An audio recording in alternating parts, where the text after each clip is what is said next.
আমি ওর পছন্দ জানি। I know his likes. I know his likes.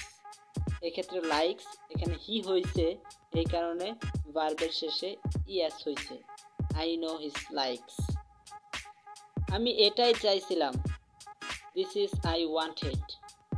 This is I wanted. আমি জানতে চাই। I want to know. I want to know. Viewers, আপনারা সংক্ষেপে এটাকে বলতে পারেন I wanna know. I wanna know. এইভাবে সংক্ষেপে আমেরিকানরা অনেক সময় বলে থাকে। এটা কি করে হলো? How did this happen? How did this happen? How did this happen? বাইরে দেখো। আমরা অনেক সময় বলি বাইরে দেখো। Look outside. Look outside. তাহলে বলতে পারি ভিতরে দেখো। তো এক্ষেত্রে বলতে হবে লুক ইনসাইড। আউটসাইড বাহিরে, ইনসাইড ভিতরে। তোমার কি মনে হয়? What do you think? What do you think? Think শব্দটাকে আপনি পাতলা করে পড়বেন। Think, think. এই সিটটা কি খালি? Is this seat MT? MT শব্দের অর্থ হচ্ছে খালি।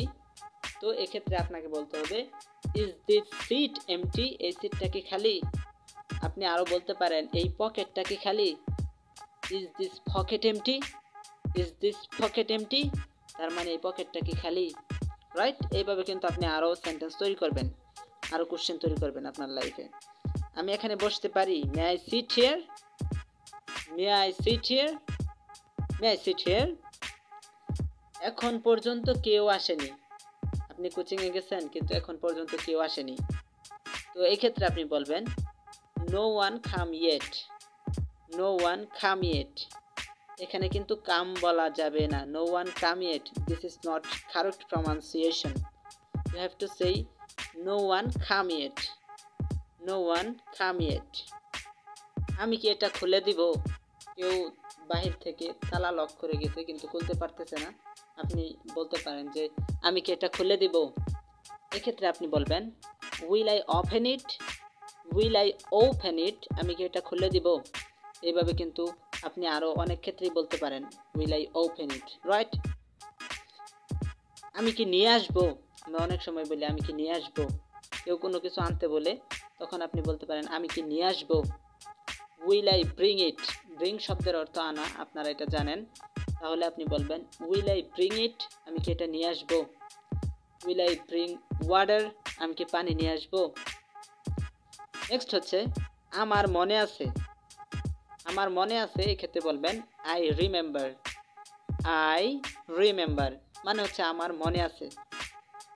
ভিতরে থাকো। তোমাকে বেরোতে হবে না, তুমি ভিতরে থাকো। এটা আমরা অনেক সময় বলে থাকি।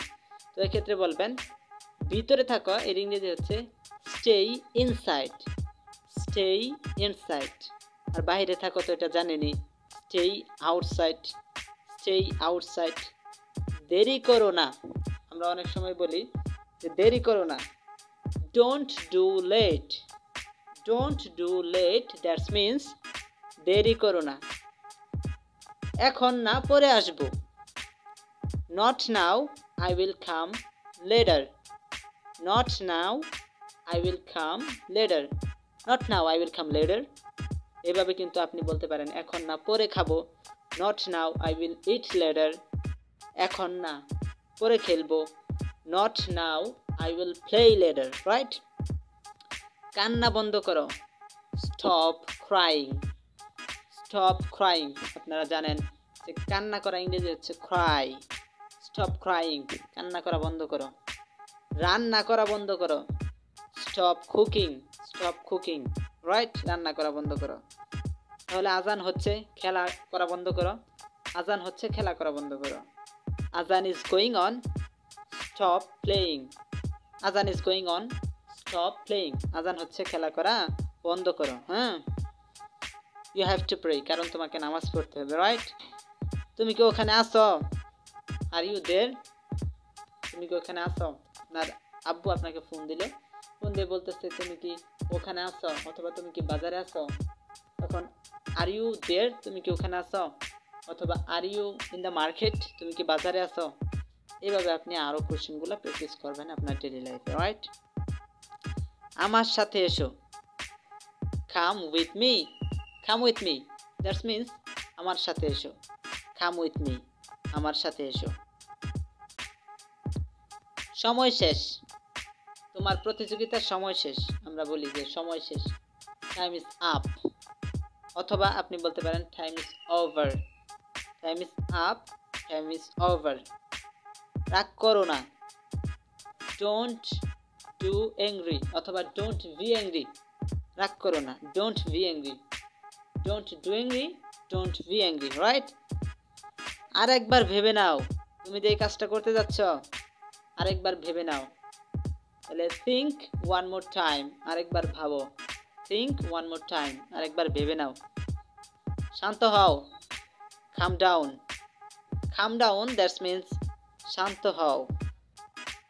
যাও, আরাম করো, go and take rest, take rest শব্দের অর্থ হচ্ছে আরাম করা বা বিশ্রাম নেওয়া, গো অ্যান্ড টেক রেস্ট। আমাকে সন্দেহ করো না, আমাকে সন্দেহ করো না, এক্ষেত্রে আপনি বলবেন don't doubt me, don't doubt me. এভাবে কিন্তু আপনি আরও আপনার ডেইলি লাইফে অনেকগুলো সেন্টেন্স তৈরি করবেন। So my dear viewers, if you like this kind of sentence and if you think this kind of sentence is more helpful for you in your daily life, so don't forget to subscribe and hit the like button and to share with your friends. If you like this video, take care and stay with me all the time, and when I will upload this kind of video again, don't miss, never miss any video, and leave a comment in comment box because your comment is so valuable for me. Okay, take care. I will see you with a new video. Allah Hafiz.